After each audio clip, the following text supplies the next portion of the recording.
नमस्कार, मैं रचना शर्मा चढ़ती कला टाइम टीवी देख रहे सभी दर्शकों का स्वागत करती हूं। आप देख रहे हैं टॉप 10 न्यूज। ईरानी मीडिया के अनुसार उत्तर पश्चिमी ईरान ने ऑर्डिनेंस क्लियरेंस ऑपरेशन के दौरान हुए एक धमाके में ईरान के इस्लामिक रिवोल्यूशनरी गार्ड कॉर्प्स के 14 सदस्य मारे गए और अन्य 2 घायल हो गए। यह घटना जानजन प्रांत में हुई जब एक खास क्लियरेंस मिशन के दौरान अचानक एक बम में धमाका हुआ। ये लोग उस यूनिट का हिस्सा थे जिस इलाके में बचे हुए बमों को हटाने और बेअसर करने का काम सौंपा गया था, जिसके बारे में स्थानीय अधिकारियों का कहना है कि इससे आम लोगों और खेती की जमीन को लगातार सुरक्षा का खतरा बना हुआ है। एजेंसी ने कहा कि बिना फटे बमों की मौजूदगी के कारण इलाके में लगभग 1200 हेक्टेयर खेती की जमीन खतरे में है। अमेरिका ने ईरान के तेल व्यापार पर बड़ा प्रहार करते हुए चीन की एक प्रमुख तेल कंपनी को ब्लैकलिस्ट कर दिया है। वाशिंगटन ने साफ चेतावनी दी है कि ईरान से तेल खरीदने या सहयोग करने वाले देशों और कंपनियों को गंभीर परिणाम भुगतने होंगे, जिससे वैश्विक तनाव बढ़ सकता है। अमेरिका ने चीन से कच्चे तेल टर्मिनल संचालक पर ईरानी संस्थाओं से पेट्रोलियम उत्पादों का आयात करने पर प्रतिबंध लगाए हैं। अमेरिका ने चेतावनी भी दी है कि अगर किसी अन्य ने हॉर्मुज जल डमरू मध्य से गुजरने के लिए तेहरान को कोई शुल्क दिया तो उसे भी ऐसे ही परिणाम भुगतने पड़ सकते हैं। इस कार्रवाई के तहत चीन से पेट्रोलियम टर्मिनल संचालक क्विंगदाओ हाइयो ऑयल टर्मिनल कंपनी लिमिटेड को निशाना बनाया गया और इस कंपनी ने करोड़ों बैरल प्रतिबंधित ईरानी कच्चे तेल का पिछले साल फरवरी से आयात किया है।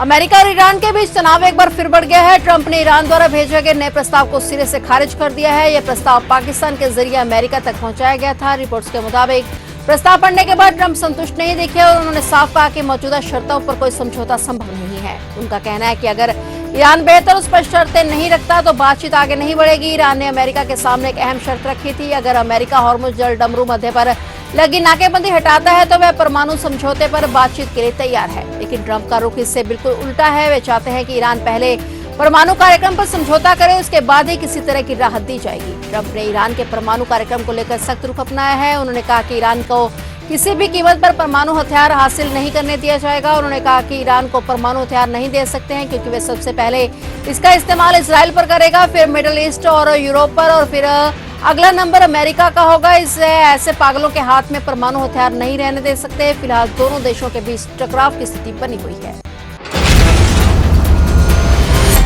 पश्चिम बंगाल की 294 सीटों के लिए 4 मई को होने वाली मतगणना से ठीक पहले टीएमसी को सुप्रीम कोर्ट से बड़ी निराशा हाथ लगी है। कोर्ट ने यहां साफ किया है कि मतगणना केंद्रों पर केंद्र सरकार और पीएसयू कर्मचारियों की तैनाती को लेकर किसी भी नए आदेश की जरूरत नहीं है। इस फैसले के साथ ही कलकत्ता हाईकोर्ट के उस आदेश पर मोहर लग गई है जिसमें चुनाव आयोग के फैसले को सही ठहराया था। सुनवाई के दौरान टीएमसी की ओर से वरिष्ठ वकील कपिल सिब्बल ने चुनाव आयोग की मंशा पर कड़े सवाल किए थे और उन्होंने कहा था कि उन्हें आयोग से न्याय की उम्मीद नहीं है। हालांकि बहस के दौरान अब कोर्ट ने नियमों का हवाला दिया तो टीएमसी के सुर नरम पड़ गए। टीएमसी को डर था कि ये कर्मचारी किसी विशेष पार्टी के प्रभाव में काम कर सकते हैं, लेकिन अब कोर्ट के रुख ने इस विवाद पर विराम लगा दिया है।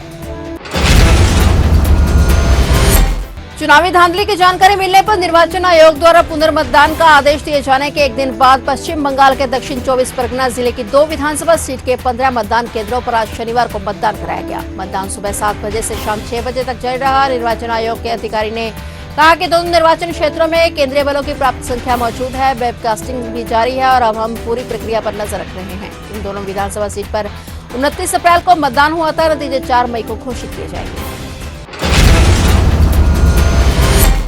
पश्चिम बंगाल विधानसभा चुनाव के नतीजों से 2 दिन पहले मुख्यमंत्री ममता बनर्जी और अभिषेक बनर्जी ने टीएमसी के सभी काउंटिंग एजेंटों के साथ एक अहम वर्चुअल बैठक की है। 4 मई को होने वाली मतगणना को लेकर एजेंटों को कई सख्त निर्देश भी दिए गए हैं। ईवीएम से छेड़छाड़ की आशंका जताते हुए सतर्क रहने को कहा गया है। पश्चिम बंगाल विधानसभा चुनाव की मतगणना 4 मई को होनी है और इससे पहले ही राज्य में हलचल तेज हो गई है। नतीजों से ठीक 2 दिन पहले आज शनिवार को मुख्यमंत्री ममता बनर्जी और टीएमसी के राष्ट्रीय महासचिव अभिषेक बनर्जी ने एक बड़ी बैठक की है। ये वर्चुअल बैठक सभी काउंटिंग एजेंटों के साथ की गई है ताकि मतगणना के दिन किसी भी तरह की कोई चूक न हो। इस बैठक में उन सभी 291 सीटों के एजेंट शामिल हुए जहां से टीएमसी ने अपने उम्मीदवार उतारे हैं। बाकी 3 सीटों पर उनके सहयोगी भारतीय गोरखा प्रजातांत्रिक मोर्चा ने दार्जिलिंग हिल से चुनाव लड़ा है।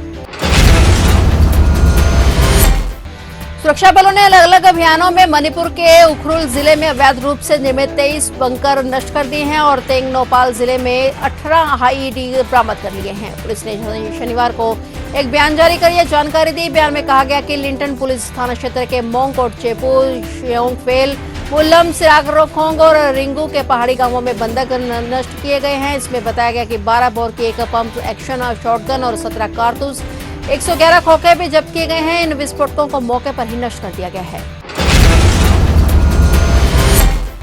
कांग्रेस प्रदेश अध्यक्ष अजय राय की अचानक तबीयत खराब हो गई है। उन्हें लखनऊ के कारपोरेट अस्पताल में भर्ती कराया गया है, जहां उनकी हालत में अब सुधार बताया जा रहा है। उन्हें अब किसी तरह का खतरा नहीं है। प्रधानमंत्री मोदी ने भी उनके जल्द स्वस्थ होने की कामना की है। कांग्रेस प्रदेश अध्यक्ष अजय राय शुक्रवार को कार्यालय में बैठे थे और उन्हें कुछ कमजोरी लगी। वे आवास पर चले गए और कुछ देर बाद अचानक वे बेहोश हो गए। आनंद फानन में उन्हें शहीद पाथर स्थित कारपोरेट अस्पताल में भर्ती कराया गया। डॉक्टरों के मुताबिक सोडियम कम होने की वजह से वे बेहोश हो गए थे। डॉक्टरों की टीम उनका उपचार कर रही है। उन्हें अब किसी तरह का खतरा नहीं है। हालांकि कमजोरी बनी हुई है। उन्हें अभी निगरानी में रखा गया है। एहतियात के तौर पर कुछ जरूरी जांचें दोबारा से कराई जा रही हैं और फिर उसी के आधार पर आगे का निर्णय लिया जाएगा।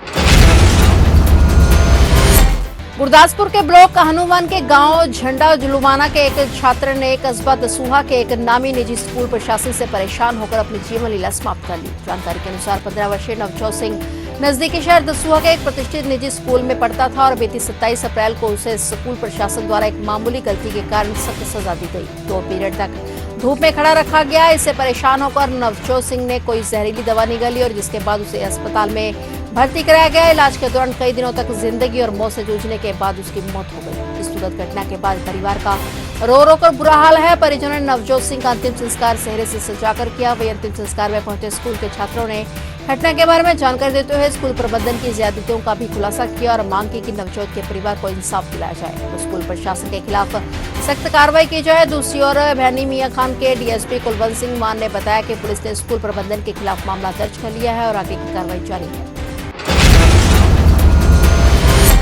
गंगा एक्सप्रेसवे को कमर्शियल ऑपरेशन डेट से 15 दिनों तक टोल फ्री रखने की घोषणा की गई है। इस फैसले के तहत प्रदेश की जनता बिना किसी फीस के यूपी के सबसे लंबे और अत्याधुनिक एक्सप्रेसवे का अनुभव कर सकेगी। मुख्यमंत्री के निर्देश पर यूपीडा ने तत्काल कार्रवाई करते हुए 15 दिनों तक टोल कलेक्शन स्थगित रखने के निर्देश जारी किए हैं और यूपीडा द्वारा जारी आदेश के अनुसार इस अवधि में यात्रियों में से किसी भी प्रकार का शुल्क नहीं लिया जाएगा। योगी सरकार का उद्देश्य है कि शुरुआती चरण में अधिक से अधिक लोग इस अत्याधुनिक एक्सप्रेसवे का अनुभव कर सके। 594 किलोमीटर लंबे इस एक्सप्रेसवे पर बिना टोल के यात्रा करने का अवसर लोगों को इसकी गुणवत्ता, गति और जन सुविधाओं से सीधे रूबरू कराएगा।